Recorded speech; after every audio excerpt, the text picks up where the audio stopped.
मेरे आदेश का पालन किया, ध्यान भजन सुमिरन किया, मन से किया कि नहीं किया, हमसे मन से क्या मतलब क्या बात, ये उनकी वचन बताऊंगा। कहते हमारा आदेश का पालन किया, मन से क्या कि नहीं किया, हमसे मन से क्या मतलब। मन तुम्हारा है, तुम मन को ले लो। ये बच्चा मेरे आदेश का पालन किया, ध्यान भजन सिमरन किया, मैं इसको लेकर जा रहा हूँ कि काल के हाथ से गुरु लेकर अपने मंडल में चला जाता है। और बताइए ध्यान भजन सिमरन करना चाहिए कि नहीं करना चाहिए? करना चाहिए। इसलिए ध्यान भजन सिमरन कभी हमको आपको छोड़ने की जरूरत नहीं है। ध्यान भजन सिमरन हम लोगों को लगातार करते रहना है, छोड़ना नहीं है, बंद नहीं करना है। ध्यान भजन सिमरन और घर में 1 घंटा सुबह, 1 घंटा शाम को नाम धनी हम लोग को बोलते रहना है। ये लगातार, इसको कभी बंद नहीं करना है, क्योंकि तो कोई नियम है कि निज अनुभव में कहूँ खगेशा, बिन हरि भजन न मिटहि कलेशा। जो बात आपको बताई जा रही, बता मंदिर बनाकर सजा करके रख लेना, तो इन बातों को आपको उसमें सजा करके रखना है और ध्यान भजन सुमिरन रोज आपको करते रहना है। इसी का नाम है आदेश का पालन। कहते हैं आदेश, इसी का नाम है आदेश का पालन। जो गुरु कहे करो तुम सोई, मन के कहे करो मत कोई। जो गुरु कहता है उसको हम लोग को कर लेना चाहिए, और कर लेंगे तो लाभ और फायदा हमको प्राप्त हो जाएगा, लाभ और फायदा हम लोगों को मिल जाएगा। इसलिए आदेश का पालन करना जरूरी है। आदेश से पहले ध्यान भजन सुमिरन करना और नाम ध्वनि बोलना। बाकी यहाँ पर जिम्मेदार लोग बैठे हैं जो आपके 25-26 पॉइंट आया हुआ है, एक एक करके 25-26 पॉइंट आपको लोग बता रखे हैं, और नहीं बताए तो आपको धीरे धीरे पता चल जाएगा। विचार मैं भी आपको यहाँ बता दूंगा। आदेश का पालन करना जरूरी है। आदेश का पालन करते रहेंगे तो लाभ फायदा हो जाएगा। इसीलिए मानव शरीर धारण करके हमको यहाँ उतारा गया, भेजा गया है। जब वादा करके आए उसको पूरा करने के लिए, तो आदेश का पालन अक्षरशः होना चाहिए। कैसे करना चाहिए हम बड़े ध्यान से सुने, उसको आप समझें, और जब इनके साथ में जाएंगे लगेंगे तो वही सत्पुरुष, वही गुरु बन करके आया हुआ, तो सत्पुरुष सत्य है और महात्मा सत्य है।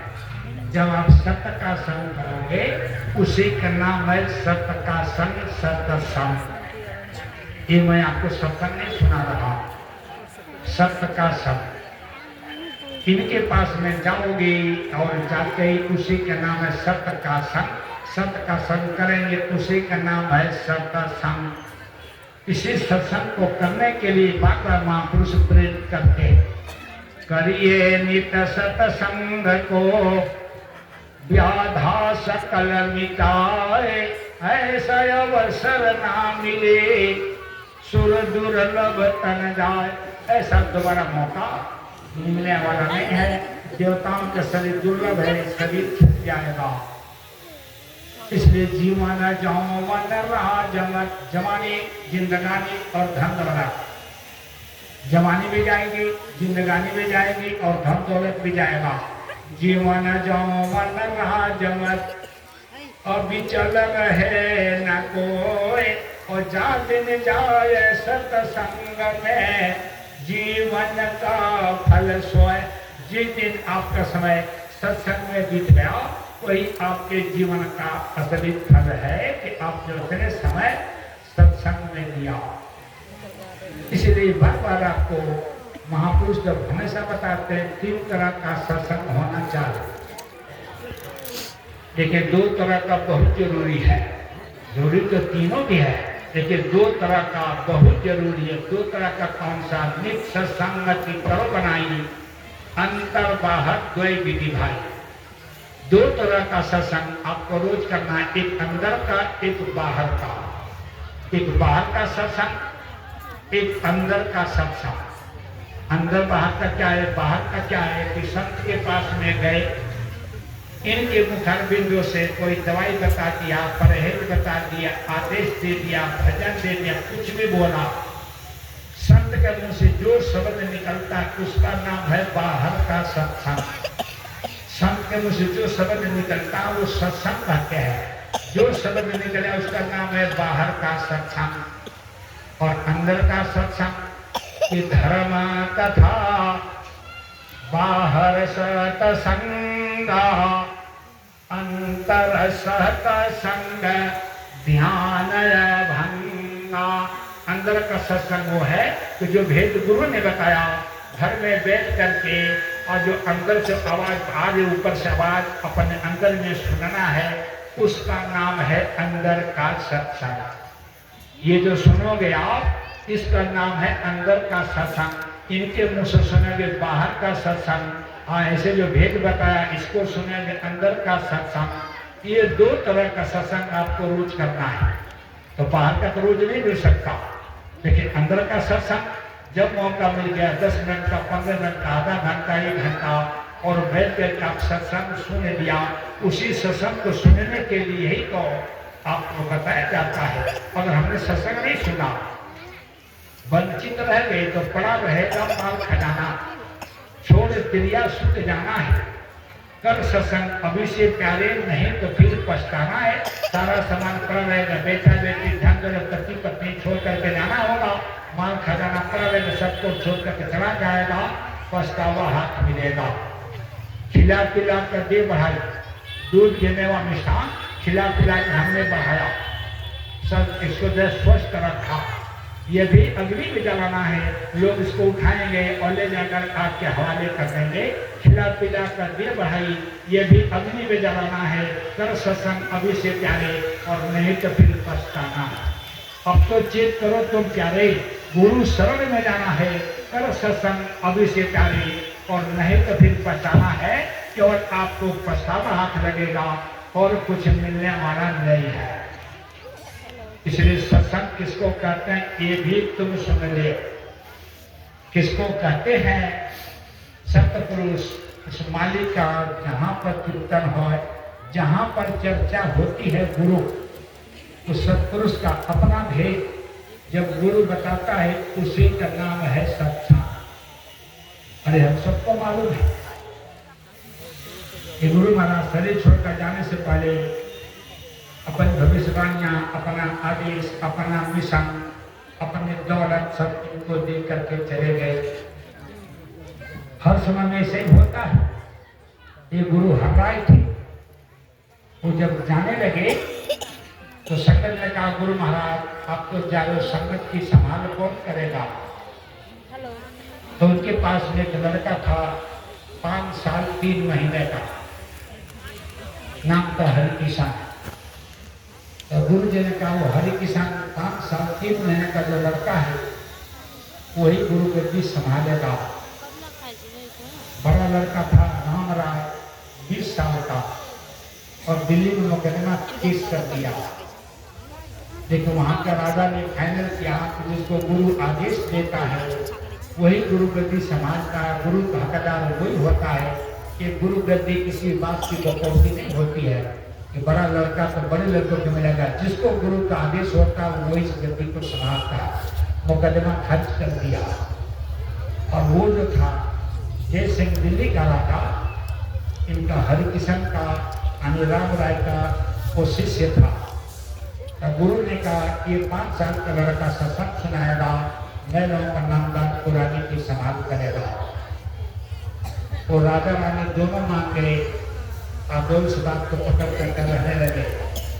लेकिन कुछ लोग ऐसे होते हैं, अपने गुरु के वचन का खंडन करते हैं, अपने गुरु का वचन काटते हैं। कुछ लोग जा करके रानी को बाला फुसला दिया कि 5 साल का लड़का क्या सत्संग सुनाएगा, क्या नाम दान देगा, क्या संभाल करेगा। आप भी कहाँ उलझ गए? ये सच्चाई नहीं है। तो रानी बदल गई और राजा रानी ने एक ही घर में रह गए और राजा रानी में रोज झगड़ा होने लगा। गुरु की प्रेरणा हुई, अपने वालों में सत्संग रख। राजा को जब प्रेरणा हुई कि राजा ने अपने महल में वो 5 साल 3 महीना का थे सत्संग रख दिया और अपने पत्नी से बताया कि मैंने गुरु महाराज का सत्संग रखा है, गुरु महाराज इस तारीख को आए थे। तो रानी ने सुना तो अंदर में बड़ा खुश हो गए। कहा चलो अब परीक्षा का घड़ी आ गया है, परीक्षा का समय आ गया, पता लग जाएगा असली है कि नकली है, परीक्षा का समय आ गया है। अब वो जो है जब सत्संग का समय आया तो रानी ने प्रतिज्ञा कर लिया कि अगर पूरे गुरु हैं 5 साल के 3 महीने का 5 साल 3 महीने का अगर पूरे गुरु हैं तो पहले मेरी गोदी में बैठेंगे, आएंगे सत्संग सुनाने तो पहले मेरी गोदी में बैठेंगे, फिर कूद करके मंच पर सत्संग सुनाएंगे। तो अपने मन में प्रतिज्ञा कर लिया और जितने गरीब दुखिया बहने बेटे थे, माताएं बहने थे, तो राजा के रानी थी, एक ही तरह का धोती खरीद करके असम माता बहनों को एक ही किस्म का धोती पहना दिया और उन्हीं के धोती पहन करके और रानी भी उन्हीं के बीच में बैठ गई। एक तरह के धोती सारी माताएं बहने और रानी भी वही धोती पहन करके बीच में बैठ गई और बड़े घराने की लाइन अलग थी, अपने अपने ड्रेस में पहन करके आई थी और रानी वही साड़ी पहन करके जो गरीब माताएं बहने थी वही साड़ी पहन कर बीच में बैठ गई। और गुरु जी घोड़े से जाते थे, उतरे घोड़े से ऐसे छड़ी लेकर चलते थे, रखते रखते पीछे से आए और पीछे से रानी के सर पर ऐसे टक सनक छड़ी मारा। आप घूम कर गए, गोदी में बैठे और गोदी में बैठ बैठे ऐसे जो है बच्चा अपने माँ का मुख देख करके हंस लेता, गोदी में बैठ के उसी तरह से रानी का मुख देखे और हंसे। अब उठ करके गए और मंच पर सत्संग सुनाने लगे। रानी का रोते रोते बुरा हाल कि हमने अपने गुरु के वचनों का खंडन किया, हमने अपने गुरु के वचन नहीं माना, अपने गुरु में हमने अविश्वास जाहिर किया, हमें भरोसा नहीं हुआ अपने गुरु में। और हे गुरु महाराज मेरे पर दया करना, इस मेरे जो इस तरह की भावना बन गई थी उसको आप बचा लेना, कष्ट से आपको परेशानी से बचा लेना। और एक दिन सत्संग ऐसे दे रहे, दे करके घोड़े पर बैठ करके कहीं जा रहे थे तो एक बहन थी 20 साल शादी को होगा। देखो गुरु कैसे कर्मों में नहीं होता तो गुरु कैसे देता, कैसे गुरु कर्म काट देता, गुरु लेख पर लेख मार देता, नहीं लिखा है तो गुरु लिख देता। 20 साल शादी हो गया था, एक बहन भगी भगी गई 5 साल के लड़के से जाकर बोल रही कि गुरु महाराज 20 साल शादी को हो गया और कोई औलाद कोई बच्चा नहीं है। तो गुरु जी घोड़े पर बैठे थे और जोर से डांटा, जब आप तेरे कर्म में बच्चा नहीं लिखा है, तेरा कर्म बड़ा गंदा है, तुम्हें बच्चा नहीं मिलेगा, जाओ भागो। तो बहन रोती हुई आ रही, तब एक पुराने सत्संगी बगल में दूर बैठे थे, उनका नाम गुरुदास भाई, बगल में बैठे थे। तो उन्होंने देखा बहन गुरु जी के पास में गई और रोती हुई आ रही। तो उन्होंने बुलाया और बोला करके पूछा बहन क्यों रो रही हो? तो बताए भाई साहब 20 साल शादी को हो गया, कोई बच्चा नहीं है, अब गुरु जी से बच्चा मांगा है, तब गुरु जी जो है कर जब भाग तुम्हारे कर्मों में नहीं लिखा है। तो पुराने सत्संगी भाई ने बताया मेरी बात मानोगी?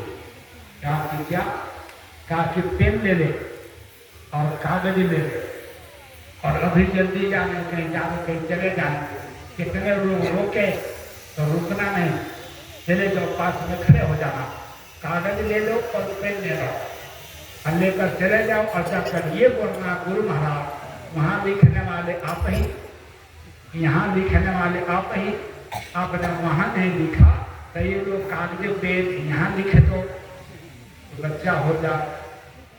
और उसको तो रास्ता मिला, फटाफट तैयारी किया, कागज पेन लिया और भागते हम लोग का आसपास चलते अब तो देखते हैं मसा घर बैठे ये बताते हैं कि पैर मत पकड़ना, पैर मत पकड़ना, कितने कहते रहेंगे पैर नहीं पकड़ना, पैर नहीं पकड़ना, लेकिन मौका देते मसा बहन चौका छक्का लगा ही देते, पकड़ ही देते और कौन मना कर। और अगर जोर से डांट दो तो बाद में जो है डांट पड़ती है। ऐसे बोला जाता है, ऐसे एक सीखे हो, उनको डांट दिया, अपने मना करते हैं कि पैर नहीं छूना, पैर नहीं छूना, अगर उनको डांट दिया तो फिर डांट पड़ती है, क्यों डांट दिया? मौज है गुरु महाराज की। अब कौन बेटी बहन नहीं चाहेगी कि हम अपने बाप के पास जाकर का पैर छूले, पैर पकड़ना से पर दुआ ले, तो करती ही करती है। कागज पेनिया लेकर के भगी, ससनी डांटते रह गए, लेकिन उसी में घुस करके चाचा के सामने खड़ी हो गई। कहने के गुरु महाराज जो मैं कहता है अभी मैं तुमको भगाया, अब फिर चली आई, तब भाग्य से तब जाकर खड़े तो बोले गुरु महाराज वहां लिखने वाले आप ही, यहाँ लिखने वाले आप ही, आपने वहां नहीं लिखा तो ये लोग कागज पे यहाँ लिखे दो, यूं बढ़ाया। तो घोड़े तो बैठे 5-7 महीने के, तो गुरु जी हंस दिए, कहते ये बात तुमको किसने बताई? और वो दूर बैठे पुराने गुरु भाई उन्होंने बताया और हंस दिए, अच्छा जाओ तो कागज पेन ले लिए। हम लोग रोज देखते हैं, हमेशा देखते हैं, बताए मैंने भाई लोग गुरु महाराज गाड़ी से चलते हैं तो आज भी गाड़ी का पैर छूते हैं, छू करके प्रणाम करते हैं, नीचे पहिया से मिट्टी उठा करके माथे में लगाते हैं। कई बताए मैंने पूरा शरीर के साथ उठा, पूरा शरीर में डाल दिया, उनको मालूम है उनको क्या मिलेगा, गुरु क्या दे रहे, देने वाला का लेने वाला था। और जो देखा घोड़े पर बैठे कागज पेन पकड़ लिया, तो बहन ने घोड़ा जो बैठे थे, घोड़ा की तरफ ऐसे हाथ जोड़ के बोला, हे घोड़ा महाराज तो ही कुछ दया करके गुरु महाराज कुछ लिख दे, घोड़ा को प्रणाम कर रही है। और गुरु जी को कागज पेन दे दिया, और गुरु जी ने उस कागज पर एक लकीर ऐसे खिंचने जा रहे थे कि एक बच्चा भी एक लकीर दे दो, और जो पेन रखा तो घोड़े ने पेन हिला दिया, इधर से पेन इधर गया और इधर से इधर आ गया, एक का 7 लिख गया, एक का लिखने जा रहे और 7 लिख गया। तो घोड़े पर बैठे थे हंस दिया, ले रे बहन तेरे को तो एक बच्चा देने जा रहा था, घोड़े ने पैर हिला दिया है, अब एक का 7 बन गया, जा बेटी तेरे 7 बालक होंगे। ये गुरु की मौत है। 7 बच्चे उसके हुए, कहीं एक भी नहीं। गुरु ने रेख पर मेख मार दिया, मेखा दिया गुरु ने। हमारे पास बड़े बड़े प्रमाण है, हमारा घर एक दिल्ली का ही ऐसे सत्संग हो रहा था, बहन बैठी थी और सत्संग में हुआ तो उनका कहा कि हमको गुरु जी से मिलना है। तो मैंने बोलिया संयोग से दिल्ली हवाई एयरपोर्ट पर आ रहे हवाई अड्डे पे, कहा वहाँ गुरु जी आए चले जाना।